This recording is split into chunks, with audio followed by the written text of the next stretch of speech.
Hello and welcome to Frontrunner Motorsport.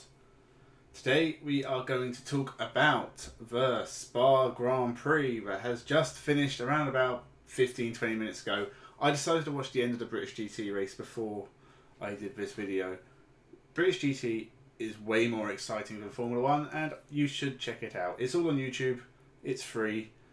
Take time out of your day to watch at least a little bit of British GT. So as for today's video, we've got a few points to look at. I would first like to say that I have finally finished my Formula E reactions to my predictions video. That will be going up on Tuesday and it's very much worth subscribing for. So please subscribe, leave a comment. I'll probably try and answer, but I'm not very good at that. We'll see. Sit back, relax, and let's take a look at the Spa Grand Prix.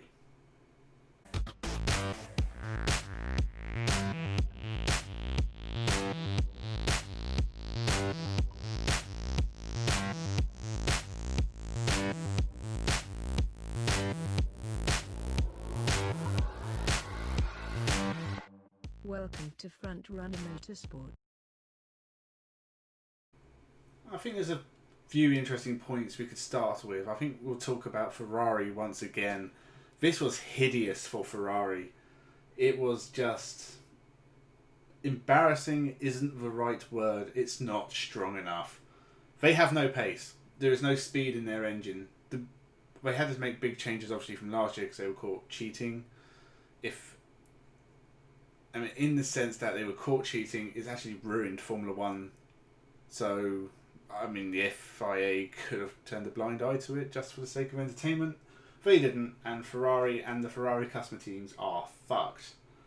They are so far behind everyone else, it's hard to watch. And as we go to Monza next week, which is even more of a speed track, they're going to be even further behind. I wouldn't be entirely surprised if the last 6 places on the grid were all Ferrari powered.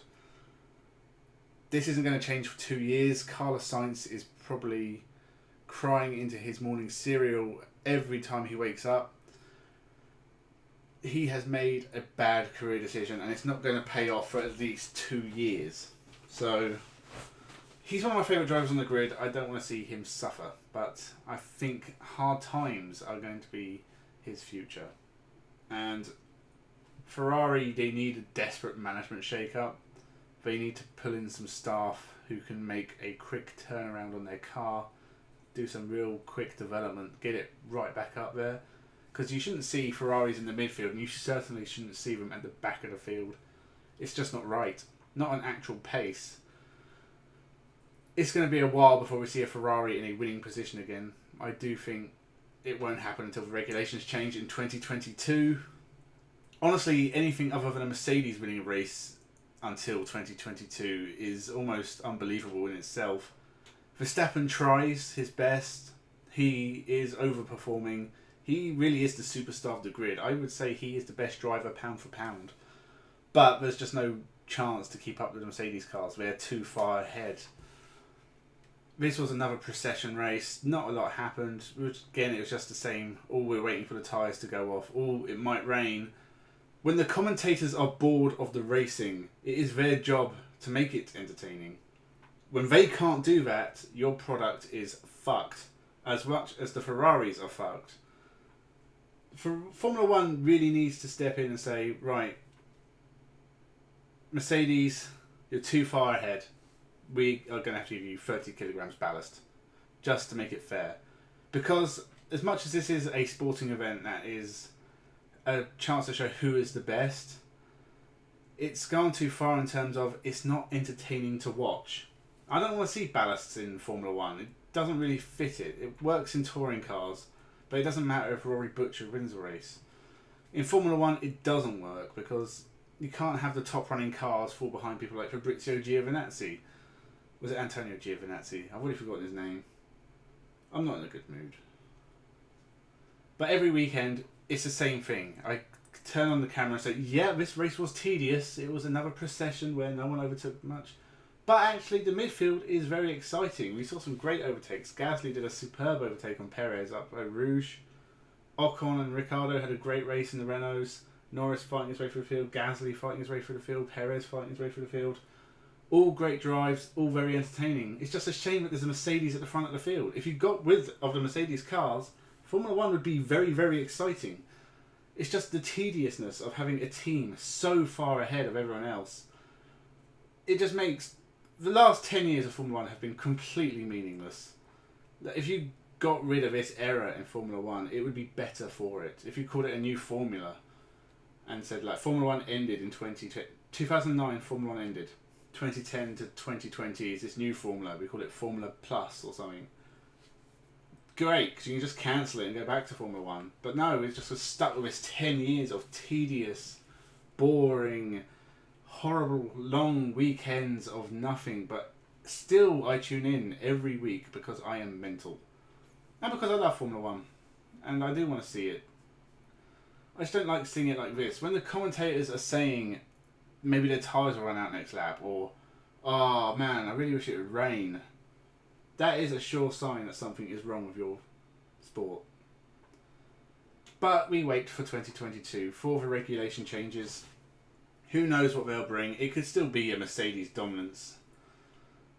But at least they tried then. I mean, I don't know what else they could do, honestly. You can't just slap weights to the Mercedes cars and say, yeah, deal with it. It has to be fair. And it is just a case of the other teams need to do better. But it's not going to happen. So we've got another year and a half of just this every week. And it's disappointing. But there is hope for the future. And you know what? Renault have come on strong this year. They are doing way better than I thought they could. I thought Renault were probably going to stick around in the lower midfield and disappear again from Formula 1 in the next few years. Their car seems to have made actual good strides. It looks quick in a straight line. Its chassis seems good. It's still off the front runners, but it does look like they've made progress in getting it there. And that's interesting with Alonso coming back, because he wouldn't come back... Well, you'd suspect he wouldn't come back for anything less than a front-running car. If Renault have said they can do that, I mean, they know something we don't, I think, because it'll be interesting. We'll see where they are next year. It won't be at the top, but if they're pushing for podiums, it's interesting. I can't see Ferrari getting back up next year. So it's up to McLaren as well, because it'll be interesting to see what they do with Mercedes power and how far the Mercedes engine is against the Renault engine. Because I think McLaren have a very, very good chassis. And with Norris, they have a great driver. And they have Daniel Ricciardo next year, who is also a great driver. So McLaren's actual pace, it's going to make it interesting. I still think top of the midfield. So I think behind the Mercedes and Red Bulls, you'll have McLaren and Renault instead of Ferrari, which is weird. Or not, because they are winning teams in the past, but whatever. We'll find out eventually. It's sad we've got to wait, but it will happen. There's not really a lot... I mean, do I talk about the Vettel rumours again? No, because he's not going to Racing Point. Why would Racing Point want Vettel? He is washed up completely. He looks completely lost at sea. It's a shame seeing... I wish he'd just left at the end of last year, because you don't want to see a top driver like Vettel like he is now. Just go. I can't really even think of anything. The crash between Giovinazzi and Russell, it looked like a really, really big one. I was worried for a few seconds. But it does seem like a Giovinazzi mistake, and George Russell just got caught up in it. I think if there's two drivers who are at risk of getting replaced, it's Daniel Kvyat and Giovinazzi. I say Daniel Kvyat because Red Bull have really given him more of a chance than you'd expect for them to give him. He's been there a while now, but he's never going to progress to the main Red Bull team, and they may fancy putting someone younger in that car. Giovinazzi just hasn't been very good. I mean, I was surprised at the start of this year that he took points, and I thought, maybe he's turned a corner and made it work for him. I know Alfa Romeo aren't in a good place right now with their Ferrari engines, but he has also made mistakes, and he doesn't really show any signs of getting better. So, I think Giovinazzi could be in trouble. He might make it to the end of the year. Just because this year has been weird, Giovinazzi might make it to the end of the year. They added 3 more tracks to the calendar. So we got Turkey back, which is kind of exciting. I always like the Turkey track.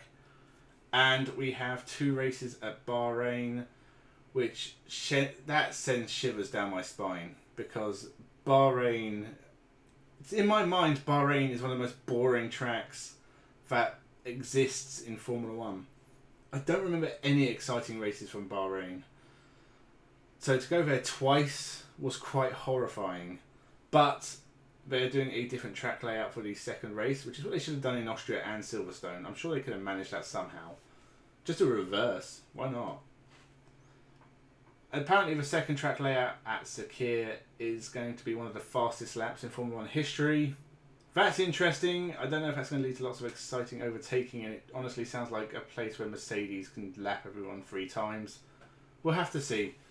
It's certainly more interesting having 2 races at the Sakir circuit, so I mean that makes me a little bit more optimistic, I suppose. Should Hamilton have boycotted this race? It's up to him. I don't think it makes any difference whatsoever. And I don't really think the knee thing really matters anymore either. They've done it 7 times and I don't think the world's changed. There was a touching tribute to Antoine Hubert. It has been a year since his death. It was a shocking accident last year. And I was kind of thinking that either Spa would disappear from the calendar or Eau Rouge would be changed dramatically. I'm kind of glad they've left it. Or left it at least looking like Eau Rouge.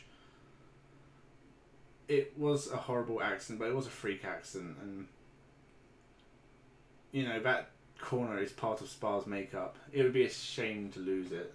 So I'm glad Spa is as it is, but I'm also glad nothing happened this year.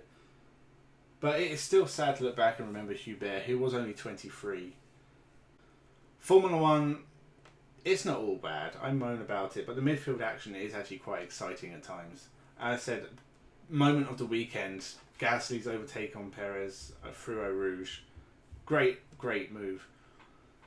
But now I'm going to go off and watch the World Rallycross, which is also on, and on YouTube for free, so you could watch that too. I'm probably going to watch Super Formula and British touring cars if I have time. A lot of motor racing this weekend. Most of it better than Formula 1. Honestly, watch anything else. As for this channel, I haven't had a lot of time to upload the week just gone. I have been working on that Formula E video. I'm very happy with it. It's one of the best videos I've done. So now is the time to subscribe. It will be coming out on Tuesday. I've got a plan for 2 or 3 other videos next week, if I have time.